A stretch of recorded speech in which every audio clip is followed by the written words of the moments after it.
तस्वीर भी आने वाले समय में एक इतिहास होगी, एक नज़ीर होगी कि उस समय के नौजवानों ने अपने खून से सींच कर इस प्रतिमा को बनाया। कोई पीढ़ी का राजनीति करने लगता है, कोई मतलब कुछ का राजनीति करने लगता है, कुछ लोग तो समाज के ही लोगों को मतलब बांटने का शुरू कर। आज बाबा साहब अम्बेडकर जी की जयंती है और हम लोगों ने अपने खून की आहुति देकर रक्त के एक एक कण से बाबा साहब अम्बेडकर की ये तस्वीर बनाई है।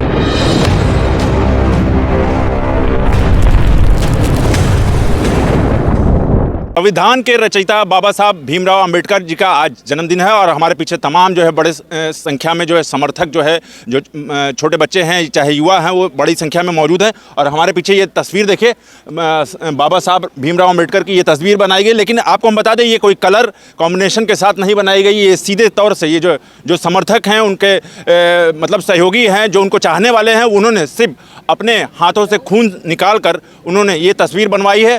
हमारे साथ बात करने के लिए अधिवक्ता राहुल जी हैं। राहुल जी, आज बाबा साहब का जन्मदिन है, कैसे देख रहे हैं? जी, आपके चैनल के माध्यम से मैं पूरे देश में बाबा साहब अम्बेडकर की जयंती पर नमन करता हूं और समस्त देशवासियों को शुभकामनाएं देता हूं। आज बाबा साहब अम्बेडकर जी की जयंती है और हम लोगों ने अपने खून की आहुति देकर रक्त के एक एक कण से बाबा साहब अम्बेडकर की ये तस्वीर बनाई है, जो एक नज़ीर है, जो एक इतिहास है आने वाले समय में कि बाबा साहब अम्बेडकर के बताए हुए रास्ते पर, बाबा साहब अम्बेडकर के मिशन के लिए, इस देश के संविधान की रक्षा के लिए हम तमाम नौजवान अपने खून का एक एक कतरा देने के लिए तैयार हैं और किसी भी प्रकार का कोई भी बलिदान देने के लिए तैयार, अपने प्राण की आहुति देने के लिए तैयार हैं। ये आज नज़ीर पेश करने के लिए, इस देश में एक उदाहरण पेश करने के लिए आज हम लोगों ने रक्त देकर बाबा साहब अम्बेडकर की इस प्रतिमा को बनवाया है। क्या लग रहा है, मतलब इस सरकार में चाहे इस मतलब भारत में क्या लगता है, मतलब प्राण की आहुति देनी जरूरी है, मतलब किसी भी नियम कानून और कुछ करने के लिए? जिस तरह से आपने खून का मतलब ये तस्वीर बनवाई, और ऐसे में आप चाहते तो फूल से भी बनवा सकते थे, तमाम तरीके से मतलब कलाकृतियाँ बनवा सकते, खून से देने की ज़रूरत क्यों पड़ी? जी देखिए, ये व्यक्तिगत आस्था का विषय है। कोई लीटर लीटर दूध नदियों में बहा देता है, ये उनकी आस्था का प्रतीक है। कोई ना जाने कितनी मिठाइयाँ चढ़ा देता है कहीं पर जाकर, ये उनके आस्था का प्रतीक है। कोई कितने नारियल फोड़ देता है, उसी बाहर बैठे भूखे लोगों को नहीं बांटता है। तो ये हमारे व्यक्तिगत आस्था का प्रतीक है।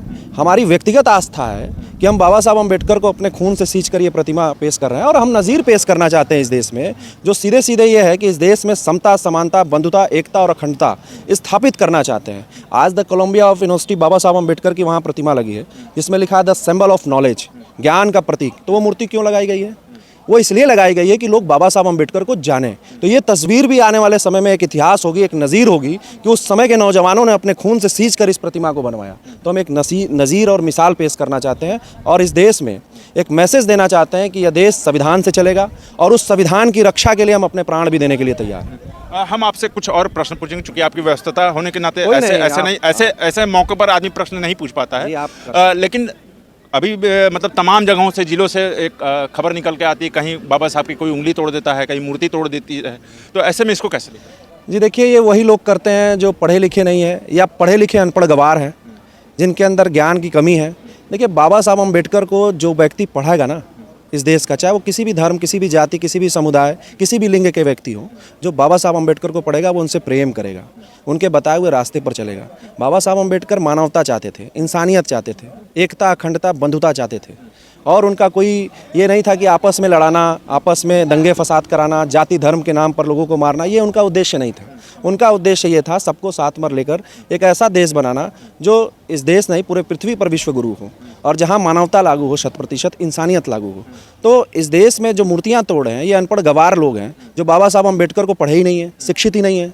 और बाबा साहब अम्बेडकर के बारे में मैं बता दूँ, इस देश के बराबर आप जो ये भारत देश का नक्शा है, उतने बड़े आप कागज़ रख लो और जितने पेड़ हैं उनको काट कर कलम बना लो और जितनी नदियां हैं भारत में उसमें स्याही डाल दो और उस कलम से लिखोगे ना, तो भारत के बराबर जितने नक्शे हैं उतनी उपलब्धियां भी कम पड़ जाएगी जो बाबा साहब अम्बेडकर ने इस देश के लिए की। क्या बात है, बहुत सुंदर। ये बताइए कि लगता है कि मतलब जिस तरह से बाबा साहब कानून जिस तरह से बनाए, तो आज भी लोग, कुछ लोग जो है सिर्फ उनके ऊपर मतलब नाम को लेकर जो है राजनीति करने लगते हैं। जी देखिए, बाबा साहब अम्बेडकर ने केवल संविधान ही नहीं बनाया। The problem of rupees, RBI की स्थापना जो हुई है ना, वो बाबा साहब अम्बेडकर से हुई है। बाबा साहब अम्बेडकर 1946 में सौर ऊर्जा आयोग के चेयरमैन थे। जो इंटरनेशनल जो बांध है भारत में, वो बाबा साहब अम्बेडकर की वजह से, उन्हीं के सजेशन से वो बांध बनाए गए।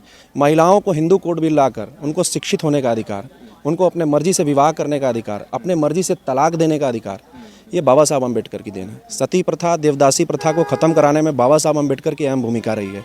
तो बाबा साहब अम्बेडकर जो मजदूरों के लिए 8 घंटे का नौकरी का प्रावधान, साप्ताहिक रविवार छुट्टी का प्रावधान, ये सब बाबा साहब अम्बेडकर की सोच से ही संभव हो पाया।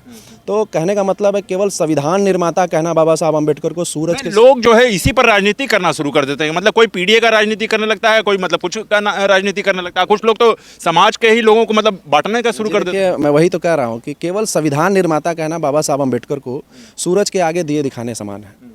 और यदि कोई व्यक्ति उस समय काबिल था तो क्यों नहीं संविधान लिख लिया? बाबा साहब कूद के तो गए नहीं थे, यदि जो मुझे लिखना है मैं लिखूंगा। उस लायक थे, उतने पढ़े थे, शिक्षित थे, 36 डिग्रियां थी बाबा साहब अम्बेडकर को, 9 भाषाओं का ज्ञान था बाबा साहब अम्बेडकर को, महापुरुष थे, ज्ञानी थे, तभी तो उनको अवसर मिला कि आप संविधान लिखिए। और तमाम संविधान सभा में जितने भी सदस्य थे हम सबके ऋणी हैं, सबने मिलजुल कर। बाबा साहब अम्बेडकर ने पार्लियामेंट में कितनी अच्छी बात कही, उन्होंने कहा कि संविधान कितना भी अच्छा क्यों ना हो वो अंततः बुरा साबित होगा अगर उसको इस्तेमाल करने वाले लोग बुरे होंगे, और संविधान कितना भी बुरा क्यों ना हो वो अंततः अच्छा साबित होगा अगर उसको इस्तेमाल करने वाले लोग अच्छे होंगे। और मैं ऋणी हूँ इस सदन में कि मैं मेरे सभा में, संविधान सभा में जितने लोग मेरे साथ काम किए, मैं सबका हृदय से धन्यवाद करता हूँ। तो ये बाबा साहब अम्बेडकर की स्पीच सुनिए, उन्होंने सबको ऋणी माना जो उनके साथ लगकर काम किए संविधान बनाने में।